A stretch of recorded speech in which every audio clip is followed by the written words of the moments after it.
All right, hello everyone. Welcome to our week 7 intro to analysis video. In this video, we're going to finish up Cummings' section on series. I think that's chapter 4 in the book.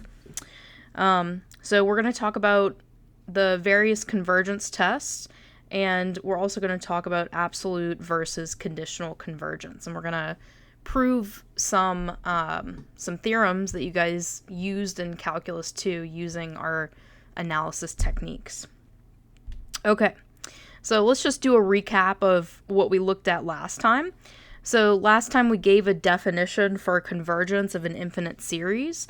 So we said that an infinite series converges if and only if the sequence of partial sums associated with that series converge. Okay, and so we looked at that, and then we talked about that we had this theorem that said if an infinite series converges, then the sequence, the a sub k inside the summation, is going to converge to 0, but not the other way around. Remember, we had a counterexample for that. We looked at the harmonic series, so 1 over n, and n equals 1 to infinity, and we saw that this diverged, and so clearly this thing goes to 0 as n gets really big. This thing's going to go to 0, so this is true, but that does not imply that this converges. So the converse to the statement does not hold in general. Finally, we talked about the geometric series test. So if you have an infinite series of this form, a times r to the k, where a is your initial term and r is your common ratio, then this infinite series is going to converge to a sum if the absolute value of your common ratio is less than 1, and the specific sum that it's going to converge to is a over 1 minus r. And it's going to diverge if the absolute value of your common ratio is bigger than or equal to 1. So that's just a recap of what we looked at last time. Sorry, it's late, guys. I'm recording this pretty late. And anyway, let's continue with the tests, the series tests. Okay, so the first thing that I want to claim here is that the infinite series from n equals to infinity of 1 over n squared converges.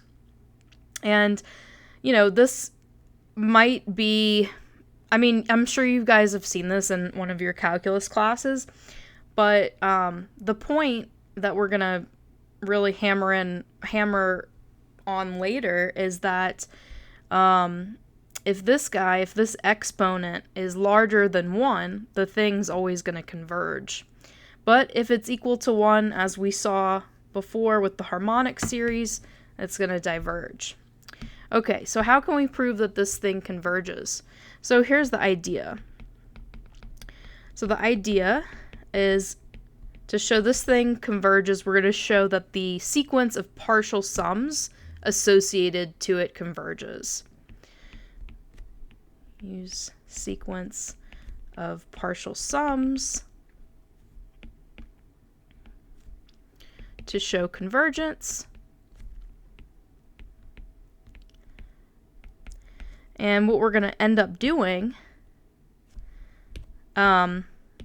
is we're going to use the monotone convergence theorem to show that the sequence of partial sums indeed converges.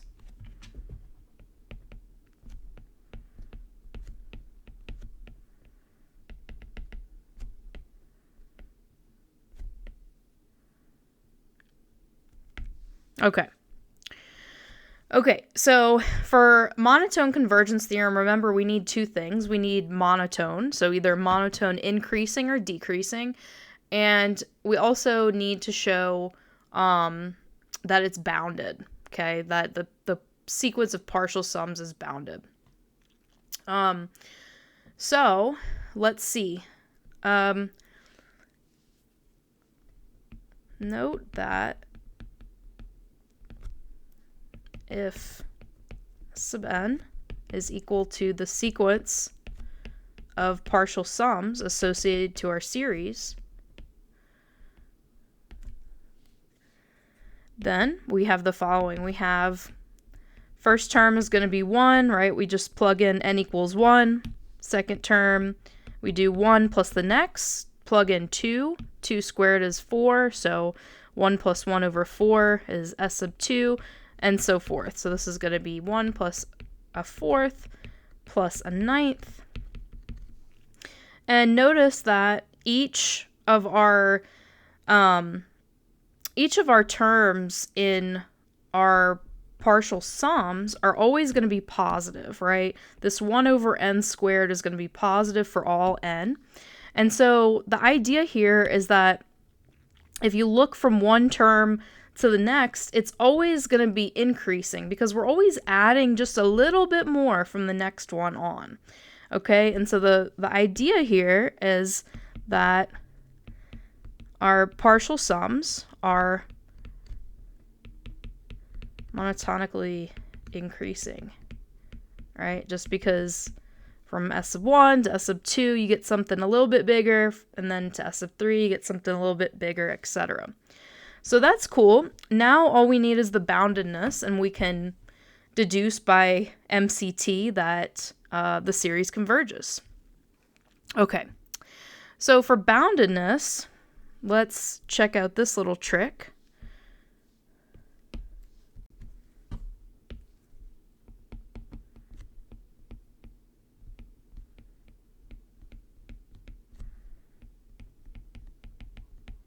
Okay, so we're going to notice that when n is bigger than or equal to 2, if we look at the partial sums from little n equals 2 to capital N, we have the following. We have, if we start at little n equals 2 to capital N of our sequence associated with the infinite series above, we have this guy. And if we just look at the denominator here, n squared is always going to be bigger than n squared minus n when little n is 2 or bigger. And so because of this, we can say that this is going to be less than or equal to, from n equals 2 to capital N of 1 over n squared minus n, right? I'm just looking at the denominators and I'm saying, hey, this guy is going to be bigger, right, than this guy. And so the resulting fraction is going to be smaller, right? Okay, so that's the idea there. All right, and now I'm going to do a little trick. I'm going to say, okay, well, this guy right here, I can let this equal, just by factoring the n out, I can say that this is the same thing as 1 over n times n minus 1. And then I can break this up into two terms via subtraction. I can say that this is the same thing as little n to 2 to capital N of 1 over n minus 1 minus 1 over n. So this guy is the same thing as this guy. I'm just breaking it up. And notice now that we have this telescoping series, this telescoping sum. And so, you know, we can see this explicitly by just expanding. When n equals 2, we get 1 minus 1 over 2 plus when n equals 3, this is going to be 1/2 minus 1/3, and so forth until we get to 1 over capital N minus 1 minus 1 over capital N. And so all of the terms here are going to cancel because of this telescoping business, except for 1 minus 1 over capital N, right? This guy and this guy.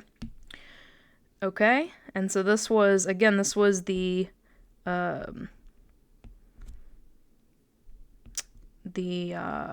capital Nth partial sum from little n equals 2 to capital N of 1 over n squared. So that was going to equal 1 minus 1 over capital N. And, you know, if I just, so this is from n equals 2 to capital N, but if I want to include that first guy in my partial sum, well, I can just add him on, right? So if I want to go from n equals 1 to capital N of 1 over n squared, I'm just going to take what happens when little n equals 1, I get 1. So this is just going to be 1 plus, and then the rest, okay, n equals 2 to capital N is this business. So this is going to be 1 plus 1 minus 1 over n. And so this is, of course, 2 minus 1 over n. Okay, and now we can just let our partial sum go to infinity, right? We're just taking the limit here as capital N goes to infinity. So letting capital N go to infinity, this gives us little n equals 1 to infinity of our 1 over n squared. And this is going to be, let's see, where did I put that? So again, you know, the very first thing we had here was this bounding inequality, okay? And then the equal signs carried down. So we still have to do the less than or equal to because it carries all the way down. So this is going to be less than or equal to 2 minus, well, 1 over capital N. When n goes to infinity, that goes to 0, right? So 2 minus 0 is 2. And so we have that our series is bounded above by 2. And therefore, our sequence of partial sums is also bounded above by 2.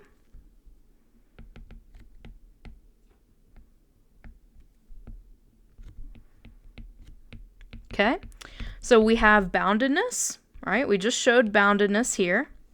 And we also have that the sequence of partial sums is monotonically increasing. And therefore, by MCT, that means that our infinite series converges. Okay.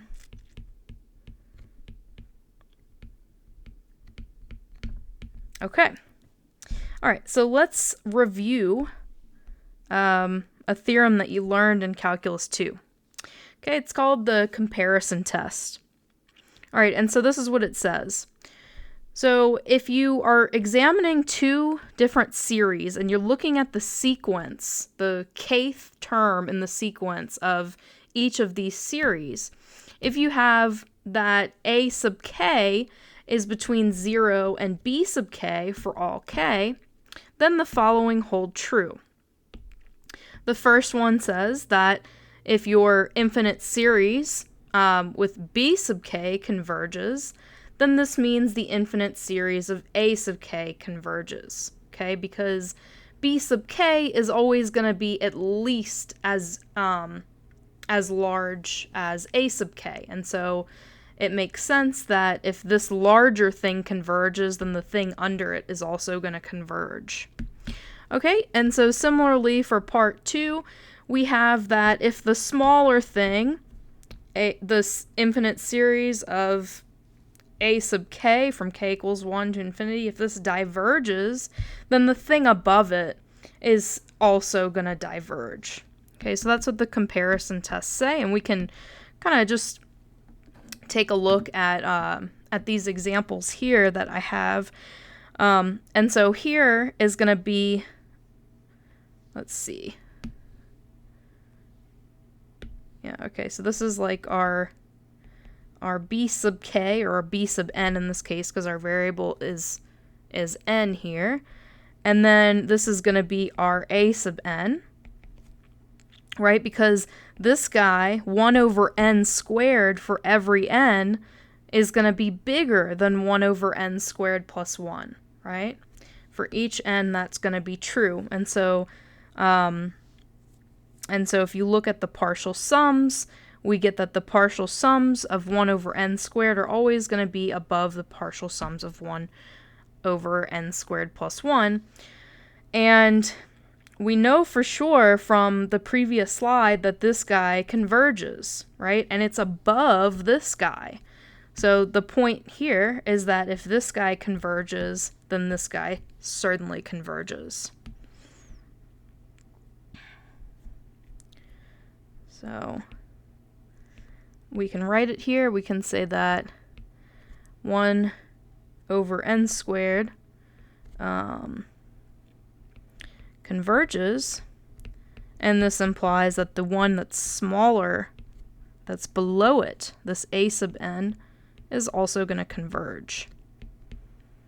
Okay, and we can do a similar thing for this example over here. So notice that for each n, this guy is going to be above this guy, right?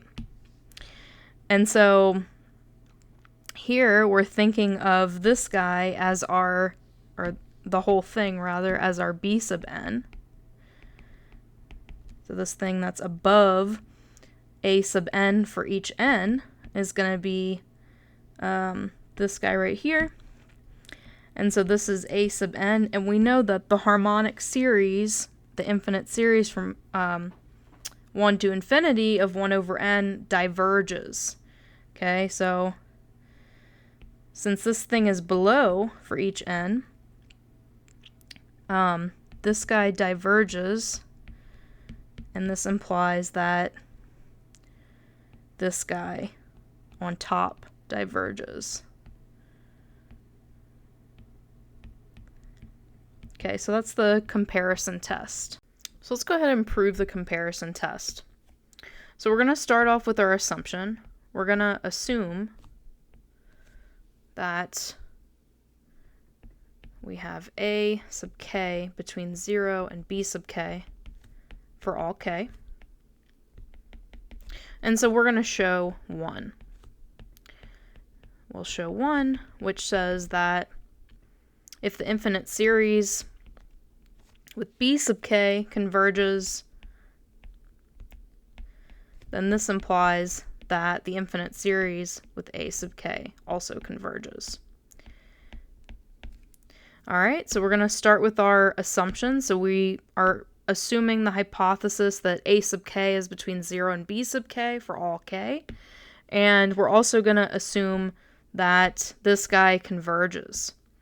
Okay, so what we're going to do is we're going to use our partial sums to make a convergence argument with the monotone convergence theorem.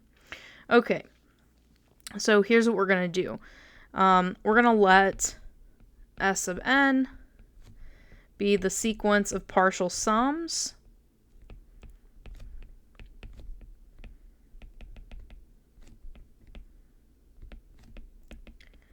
for this series. And we're going to let T sub n be the sequence of partial sums for the convergent series.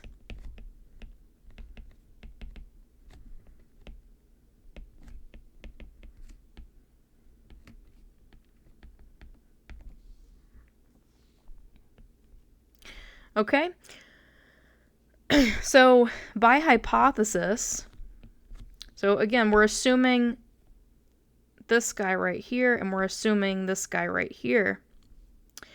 So by this guy, by the fact that a sub k is between 0 and b sub k, we have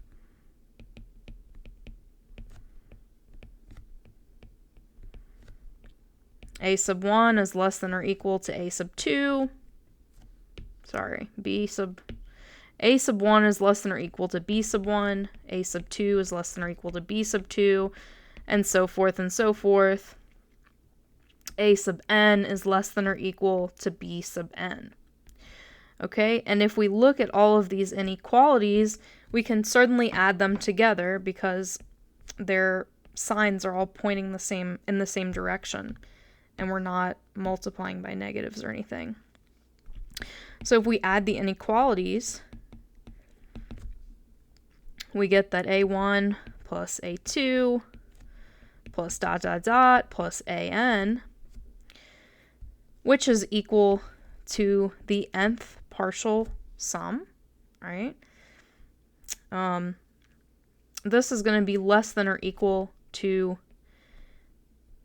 b sub 1 plus b sub 2 plus dot dot dot plus b sub n, which is equal to t sub n. So the nth term in our sequence of partial sums. Okay?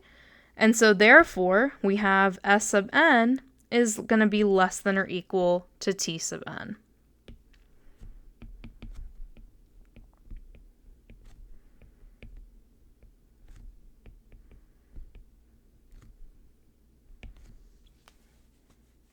Okay, now by hypothesis, since this sum converged, and so its associated sequence of partial sums converge.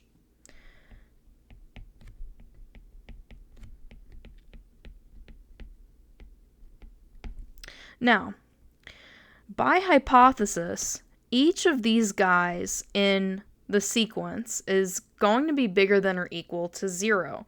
And so by the same argument we had in our, where was it? Let's see. Yeah, by this argument right here, we're again going to have that our sequence of partial sums is monotonically increasing. Okay, so we're not adding like negatives or anything. Our sums are just getting bigger and bigger as n gets bigger and bigger. Okay, and where was I going with this? Let's see. Yeah, okay. Yeah, okay, so this guy converges. And so what's the point, okay? Notice that our sequence of partial sums is monotonically increasing. Just by the same argument we used before. Each of these, like the b sub k's are all going to be bigger than or equal to 0. So, you know, t sub 1 is going to be something, t sub 2 is going to be a little more added to that something, and so forth and so forth. Okay? Since this guy is monotonically increasing and converges, remember that convergent implies bounded. Okay? So remember that convergent implies bounded. Since convergent implies bounded, and Tn is increasing, this means that the sequence is bounded above, right? Because if it wasn't bounded above, then this thing would diverge. All right, so it has to be bounded above. Okay, and so what does that mean? This means for all n, there exists some capital M bigger than or equal to 0. Maybe I should have put this before. So this means there exists capital M bigger than 0, so that for all n, we have that t sub n is going to be less than or equal to m, right? But look at this. Okay, we have s sub n is less than or equal to t sub n, and t sub n is less than or equal to capital M. And so what does that mean? That means that s sub n is going to be less than or equal to m. Okay?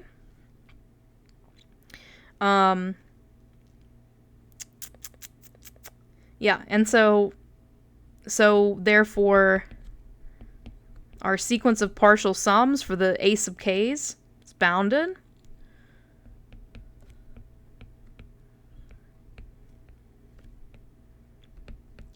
and S sub n is monotonically increasing. Again, these partial sums are always going to get at least a little bit bigger at each stage, right? The S sub 1 is going to be less than or equal to S sub 2, less than or equal to S sub 3, and that is because all of these A sub k's and B sub k's are bigger than or equal to 0, okay?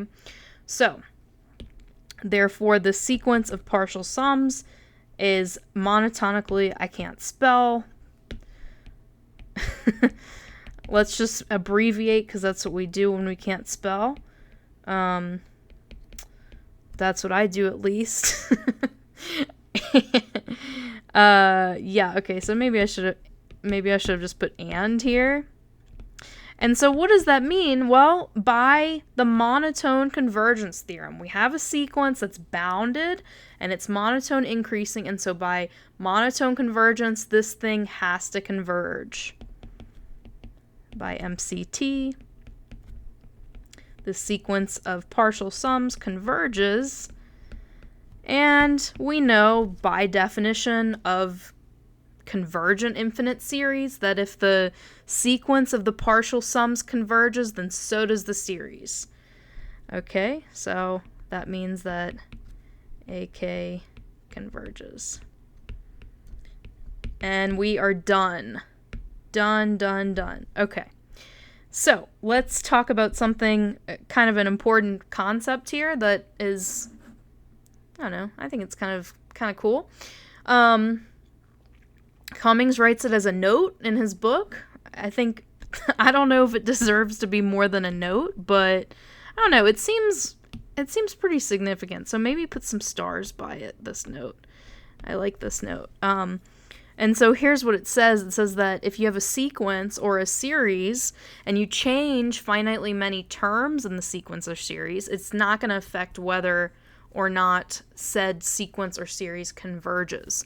And here's the example he had in his book that I like, and I'm going to just steal here and talk about. So let's say, actually I think he did the series version, but let's just look at the sequence, A sub k. We have this piecewise defined sequence. So when we're less than or equal to 1,000, so for the first 1,000th terms, the sequence is going to be defined as the following, quadratic. And if we're bigger than 1,000, then the sequence is going to be defined as this guy. Okay, and so pictorially, what does this look like? I think I drew this in the notes, but let's just kind of draw a bad picture here, because that's another thing that I can do is draw bad pictures. And this isn't going to be to scale, so please don't complain about that. Okay, so let's check this out. So for the first 1,000th terms, it's going to be k squared plus 7. Right? And so A sub 1 is going to be equal to 8. And so I don't know, maybe it looks like this. Maybe that's 8. Not really to scale, y'all. I know. Just please forgive me, okay? And it's growing quadratically, right? And so this is what it looks like, our little discrete points there. So there it is. And then when k is bigger than 1,000, so starting at 1,001, we get this geometric sequence 1/2 to the k. And so we know that this thing is going to go to 0 as k gets really large. And so the idea here, okay, so here's this part of my sequence in red, and this part of my sequence in green is going to be right here. It's getting really, really close to 0. And the key point here is that we don't really care about these finite terms, right? What was the definition of convergence of a sequence? So convergence of a sequence says there exists some capital N in the naturals so that after this capital N, your sequence gets close to the limit. Okay, I'm writing this pretty informally, but we looked at this already, so I'm just going to talk about it informally now. And so, yeah, that's the thing. We know that this sequence converges. We know that for every epsilon, so as close as you want these terms to be to 0, the limit of this guy, you can find such a capital N for this to be true. And it doesn't matter that we have finitely many terms that are big, right? I mean, this guy right here is going to be 1,000, 1,000,007. Oops. And so, yeah, that's really big, but still that has, we don't care because the limit of this thing is going to be 0, right? Because we only care about limits when our little n gets really, really big. We don't care about these finite points here. Okay, so that's the point. All right, we don't care about adding finite terms. If the sequence converges for infinite values, then it converges, period. Okay. All right, so this is kind of a fun proof. There's lots of different proofs for this statement, but I think Cummings wrote this as the footnote, but I like this as the like the main proof. So let's look at it. Okay, we've already discussed this, that this infinite series diverges, and we want to prove it. Okay, so the idea here is that we're gonna proceed by contradiction. Okay, so we're gonna suppose that this thing actually converges. Let's actually write it down. So suppose, for the sake of contradiction, that this thing converges. Contradiction. That this guy, and I'm not going to write the infinities, let's just say converges to some s. Some s, okay? All right.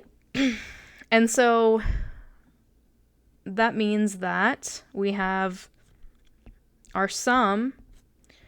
We can expand this infinite series out by just letting the k's get bigger and bigger. And so this is going to be 1 plus a half plus a third plus a fourth, etc., etc.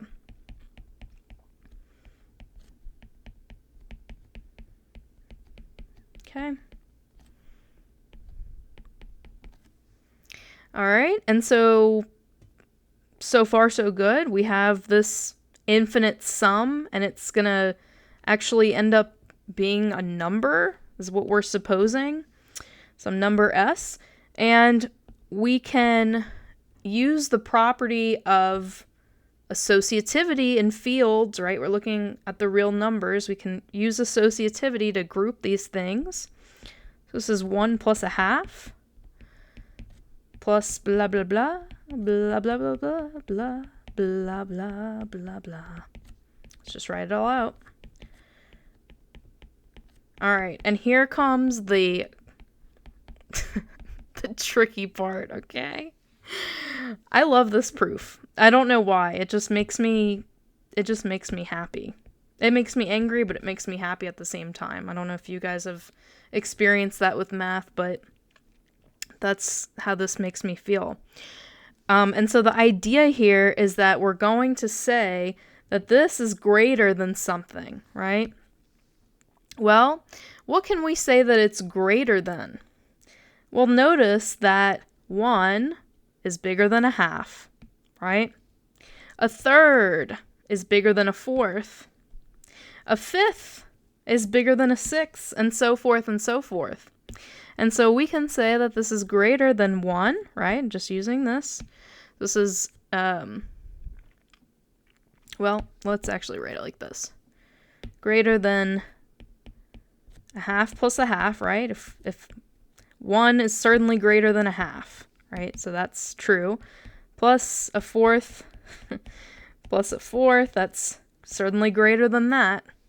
Or this, the one that I circled is greater than a fourth plus a fourth. And so forth, okay? So this is...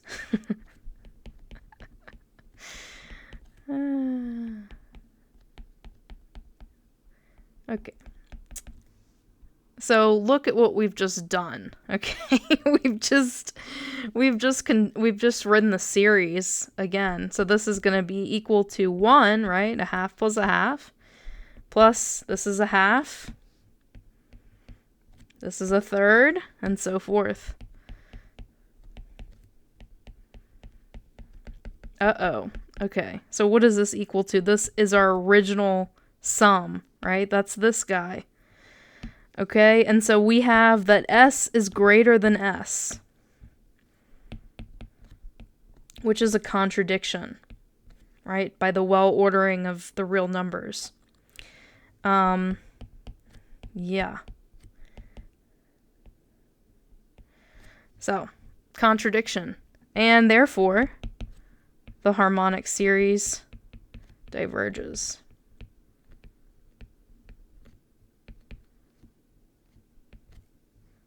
Okay, harmonic series diverges. Let's see what we have next on the agenda. Okay, so this is what I alluded to earlier. This thing is going to converge if and only if this exponent here is larger than 1.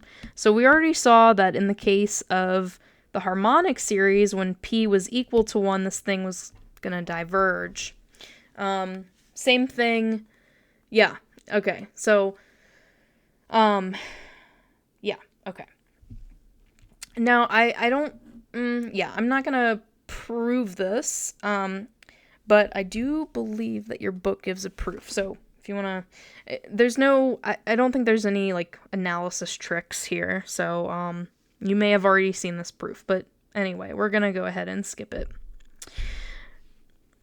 Next thing that you've seen in Calculus 2, definitely, is the alternating series test. Okay, and so what are the things we can assume? So we can assume that our sequence associated with a series is monotone decreasing. And suppose that our sequence converges to 0. Then the alternating series, okay, so when the signs change depending on where you're at in the series, when they, like for consecutive terms, the alternating series converges. And so, you know, this is like really saying the same thing. I think your book says only this version, but this works as well. It's just like, okay, you're starting with a negative term instead of a positive term, which is fine. Same thing.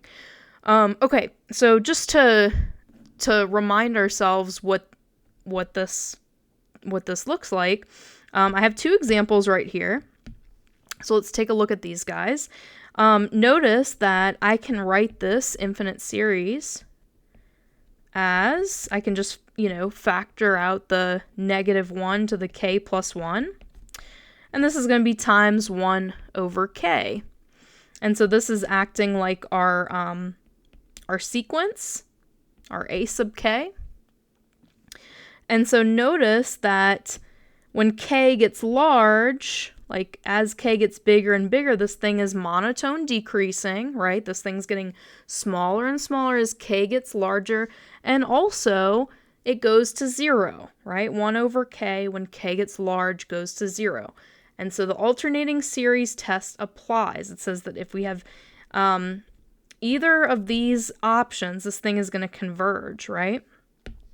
And so by the alternating series test, this guy is going to converge. Okay, and I think you guys have probably seen this before. Lots of times in Calculus 2. This guy is also going to converge. Why is that? Why is this an alternating series? Well, let's take a look at it. let's just expand it out. When k equals 1, this is going to be cosine of pi over 1, right? When k equals 2, this is going to be cosine of 2 pi over square root of 2. Again, when k equals 3, right, we have this guy, okay? And so what we're seeing here, remember, cosine of pi is -1, and cosine of an odd multiple of pi is -1, and cosine of an even multiple of pi is 1. Multiple of pi is 1. So we have -1 plus 1 over root 2 minus, from this guy, 1 over root 3. And so we see the alternating signs are coming out. And so this is an alternating series. We can instead write this, well, what's coming first is the negative sign. So we can write this as -1 to the k over square root of k, right? When k equals 1, we get we get -1 over 1. When k equals 2, we get 1 over root 2, and so forth. So the signs match up here. That's cool. Right, okay, so erasing this, we can write it in the form that we like. So then if I factor out the -1 to the k times 1 over root k, this is going to be our a sub k. And we can see that this thing is definitely decreasing as k gets large, right? This thing is getting smaller and smaller when k gets bigger and bigger. So yes, it's monotonically increasing. And also as k gets large, this thing is going to go to 0. All right, so by the alternating series test, this guy is going to converge. Okay, so let's take a look at a proof of the alternating series test. So the basic idea, or the philosophy behind the proof, is that we're going to look at all possible subseries of the series by breaking it up into its negative and positive parts, because remember, with an alternating sequence, if the first term is negative, then the second term is positive, and vice versa. So we're going to look at the even subseries, and we're going to look at the odd subseries. Or in other words, we're going to look at the even subsequences of partial sums and the odd subsequences of partial sums. And we're going to argue that in both cases, whether or not the subsequence is even or odd, it's still going to converge. And so that's going to give us convergence of the whole thing. Okay, so how are we going to do this? Well, we're going to use our assumptions. We're assuming that a sub k is monotone decreasing, and we're going to suppose that a sub k converges to 0. Okay, so suppose that sequence a sub k is monotone decreasing, and suppose that a sub k goes to 0. Okay, and so we're trying to prove that, so we aim to show that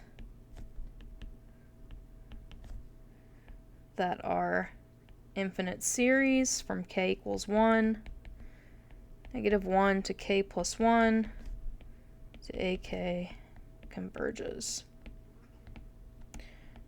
And really, minor tweaks, you can show that this is true when we start with an even term or an odd term. Okay, so what I'm trying to say here is that the k plus 1 could easily be k, and this would still hold true. Okay, so we're trying to show that this converges. So remember, we always want to use our sequences of partial sums to deduce this convergence. And so we have to define what our sequence of partial sums look like. Okay, so suppose that S sub n, let S sub n be the sequence of partial sums for our series. And I'm going to omit the infinity just for, I was going to say something, but just because I'm lazy, that's the truth. So we're going to omit the infinity for now. Okay, so let's go ahead and kind of look at what these partial sums look like. Well, the first guy in our sequence, S sub 1, is just going to be, when we plug in 1 for k, this becomes positive 1 times a sub 1. So this is a sub 1, S sub 2, a sub 1. This time we're going to have minus a sub 2 because when k is 2, this makes it a negative 1. And so negative 1 times a sub 2 is negative a sub 2. Okay, and it just goes on in this pattern. So S sub 3, S sub 4, minus, I think I messed something up. I put a sub 3 here. This should be a sub 1, so a sub 2 plus a sub 3 minus a sub 4, and this just goes forth like this. Okay, so as I mentioned, we're going to consider the subsequence of partial sums, just the even index partial sums. So we're going to consider the subsequence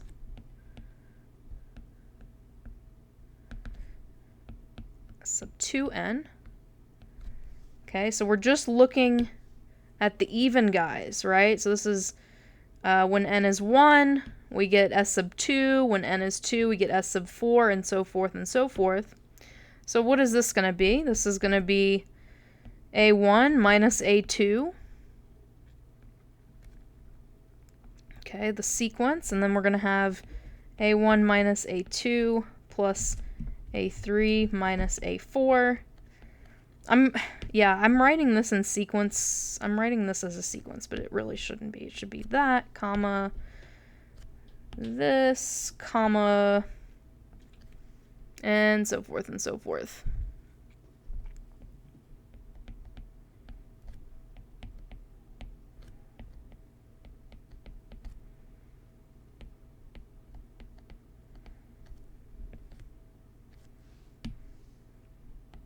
Okay, so what's the point? This is S2, S4, S6, and so forth. We can notice that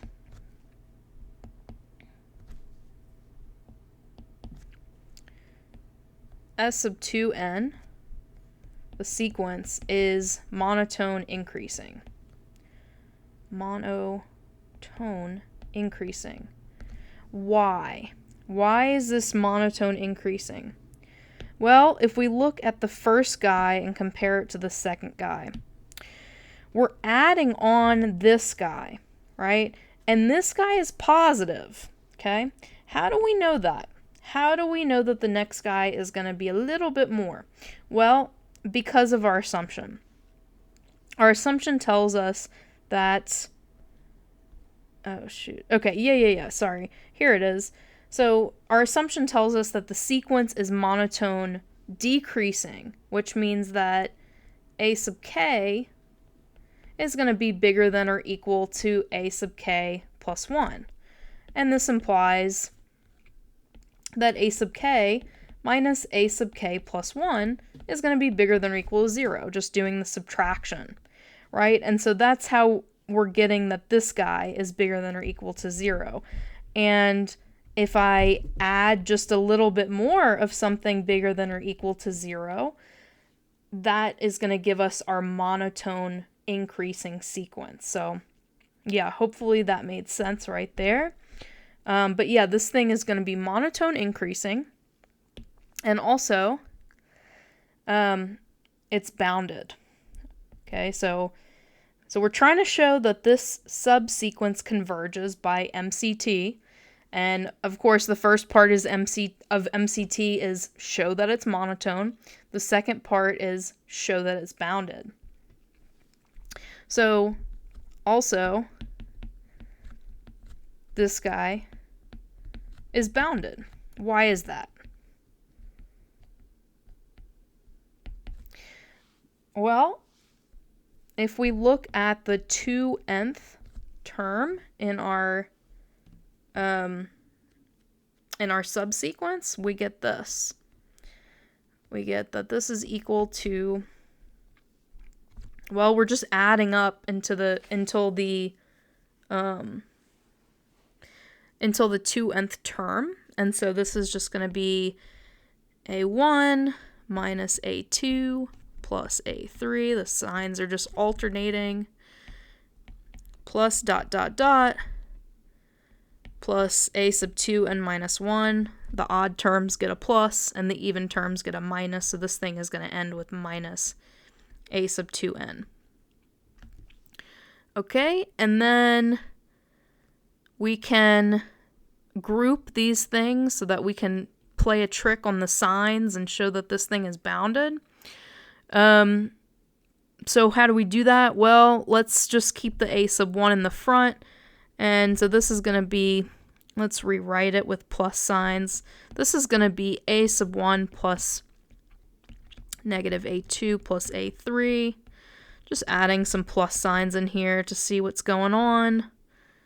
This is going to be negative A4 plus A5, etc., plus dot dot dot, plus negative A2n minus 2 plus 2n minus 1 minus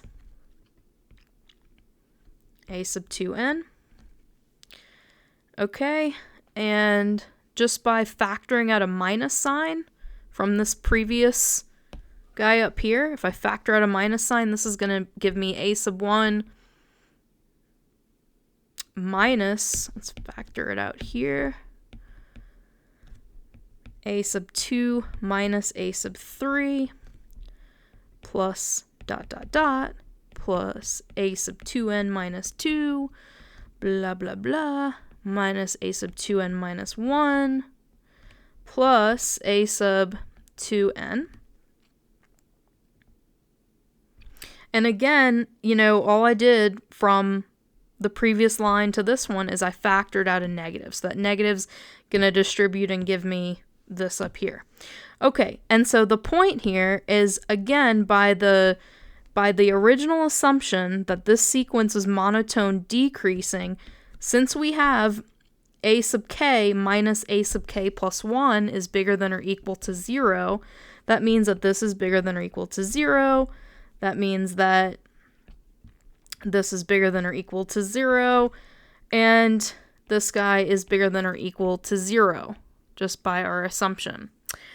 Okay, and so what is this telling me?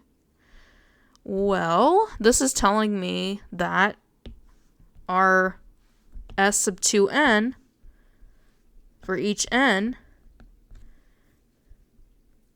so this is, I'm taking away something positive from A sub 1, okay?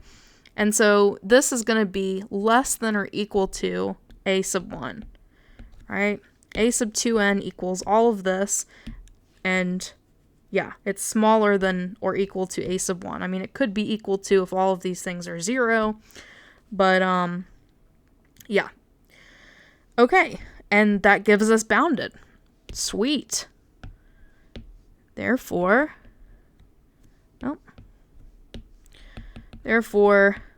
this guy, this sequence, is bounded above by A1. Awesome. Okay. And so by MCT, we know that it's monotone increasing, and Yeah, it's monotone increasing and it's bounded above, so it must converge.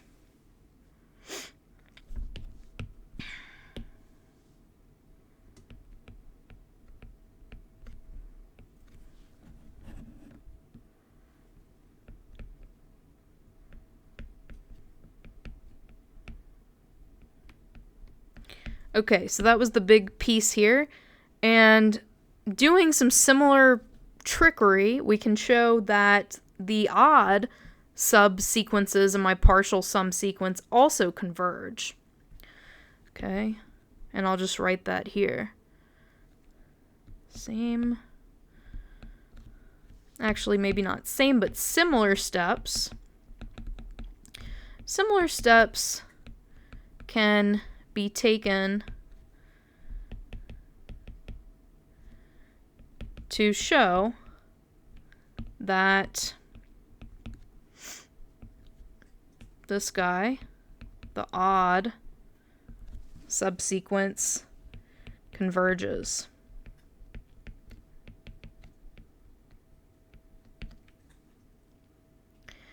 Okay, and so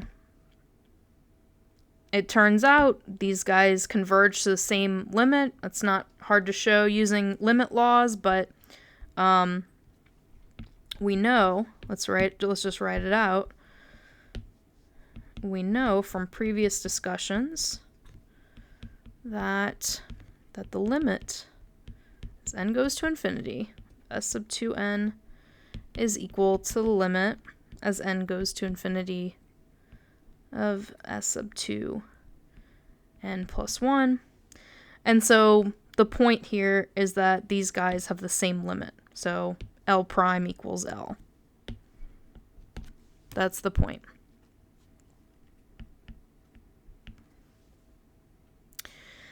Okay, so now I have to erase some things because I ran out of room. So let's erase some stuff and just work our way back up here.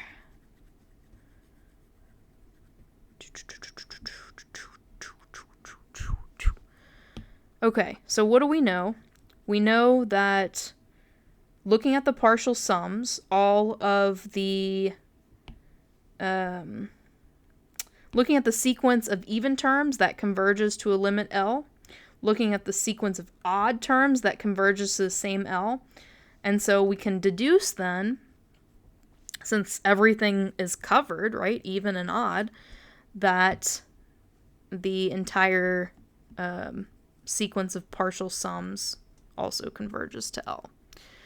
All right, so we claim that S sub n converges to L. All right, so how do we do our convergence proofs? Well, we start with an epsilon. So let epsilon be bigger than 0. Let that epsilon be given. Then, since our subsequence, S sub 2n, converges to L, there's some n1 in the naturals such that whenever n is even,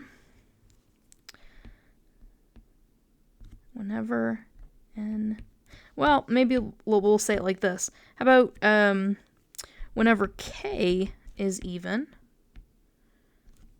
and k is bigger than n1, this gives us that S sub k minus L is less than epsilon. All right, so we're just looking at the even pieces of my partial sum sequence. Similarly,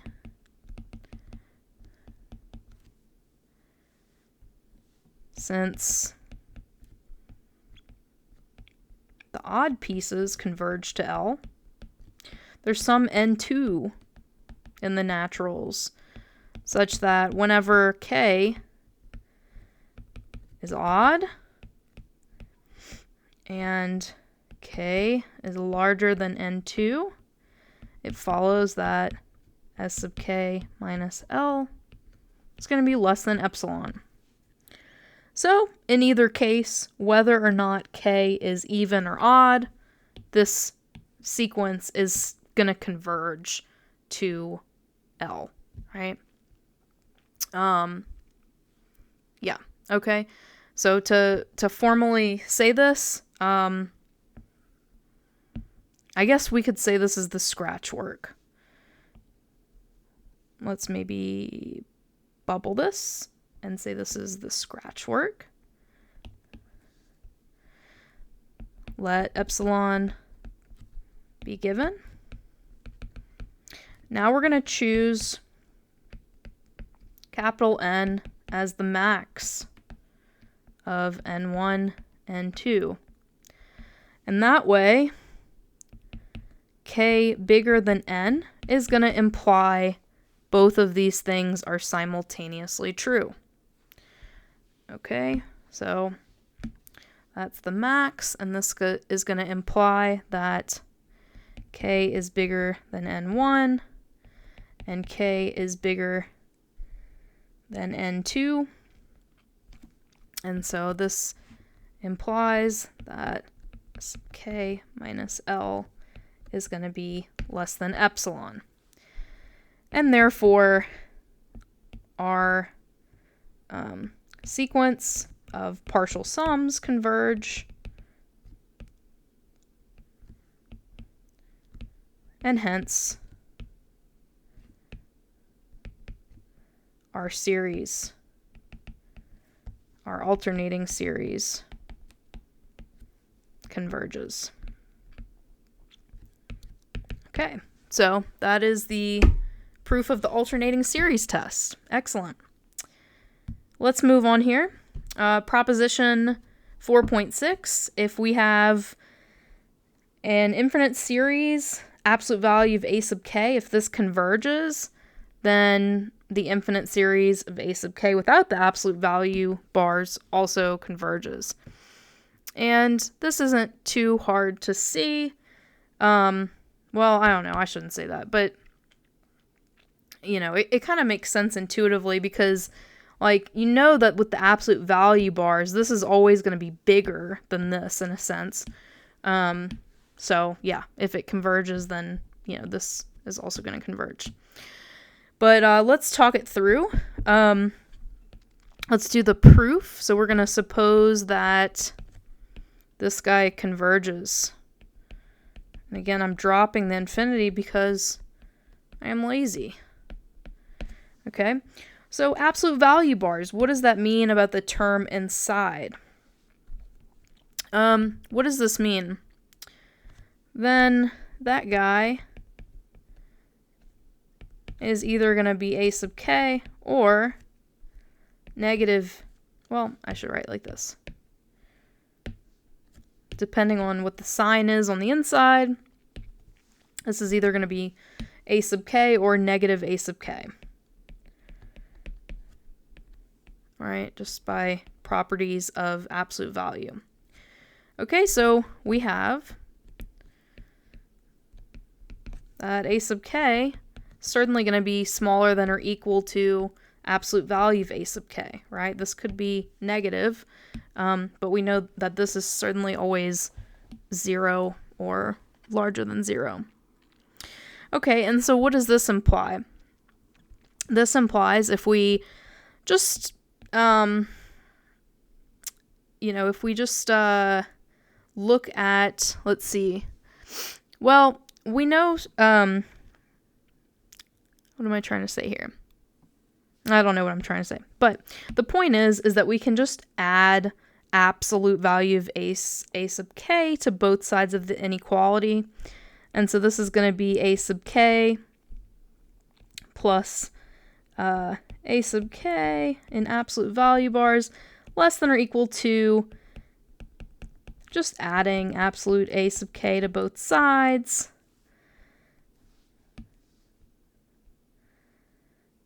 And so this is going to be, and this is going to be bigger than or equal to 0.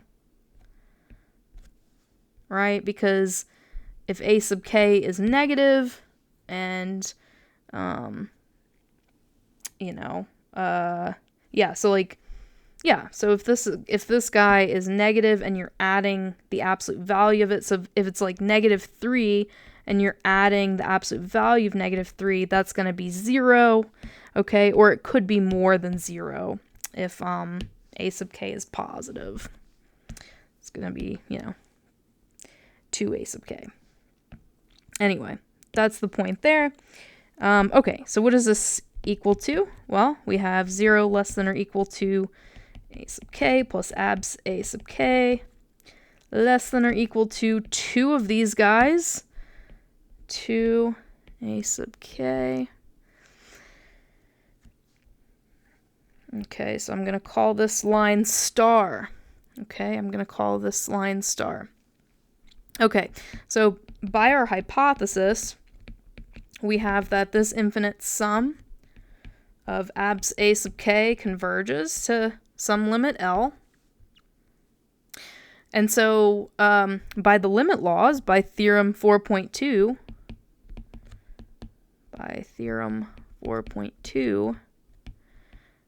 we have that since this guy goes to L, if I look at the sum of 2 times this guy, that's going to go to 2 times L.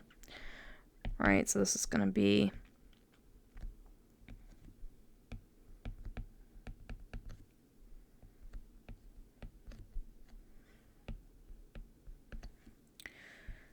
and by star, okay, so that's this line up here, and the comparison test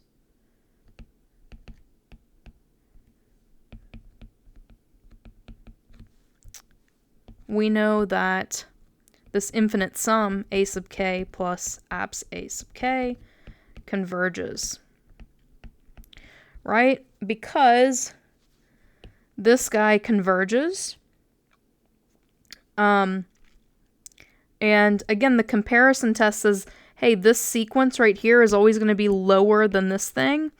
And if this thing converges, then certainly this one converges, taking the series. Okay, so, yeah, okay, so that converges. And so we have the following. And so we have this a sub k. If I just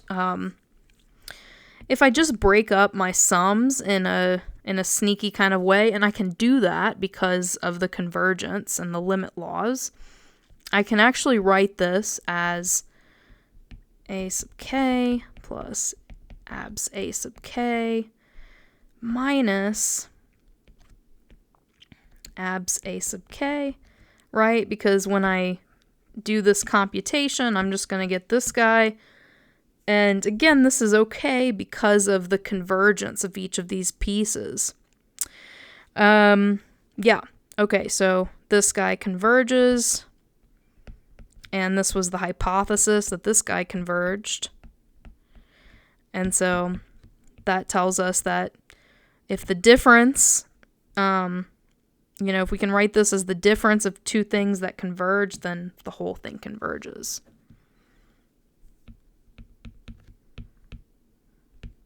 And we're done.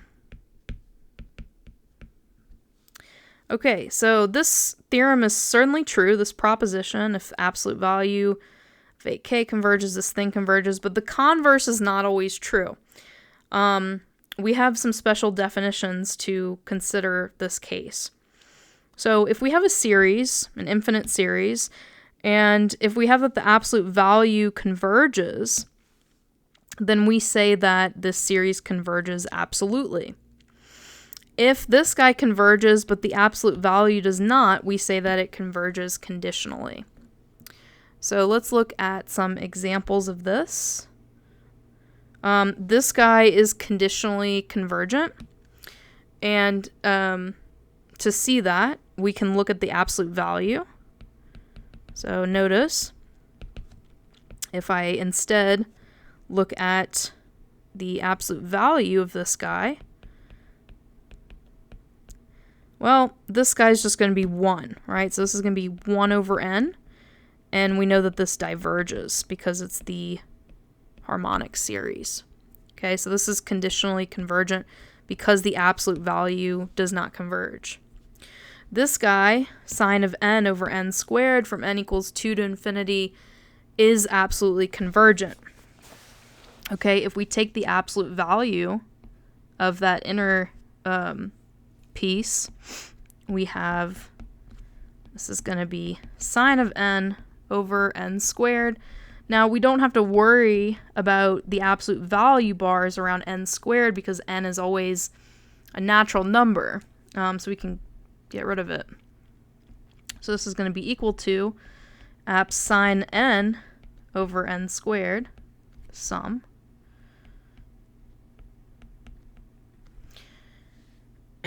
Okay, and by the comparison test, this is always going to be, right, because we have that, let's see, we have that sine of n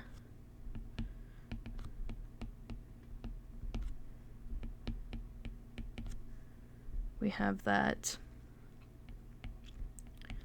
absolute value sine of n over n squared. Since this guy is always going to be less than or equal to 1, this is going to be always less than or equal to 1 over n squared.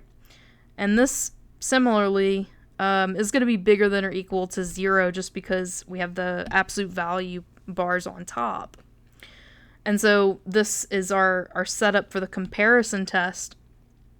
We know that this guy, we know that that guy converges, and it's and it converges to 0, right? And so by the comparison test, that means that this guy is also going to converge.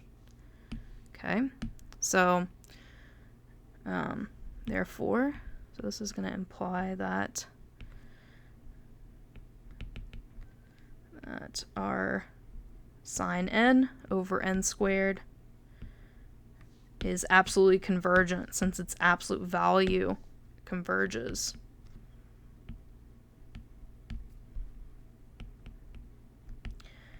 Okay, well, that's all I want to talk about today, about series. So hopefully you guys got something out of these lectures. I am feeling a little bit delirious and strange, so if you've watched the whole thing, thanks for thanks for putting up with that. All right, well, that's all I have for you guys, and I'll see you guys next time. Thanks for watching.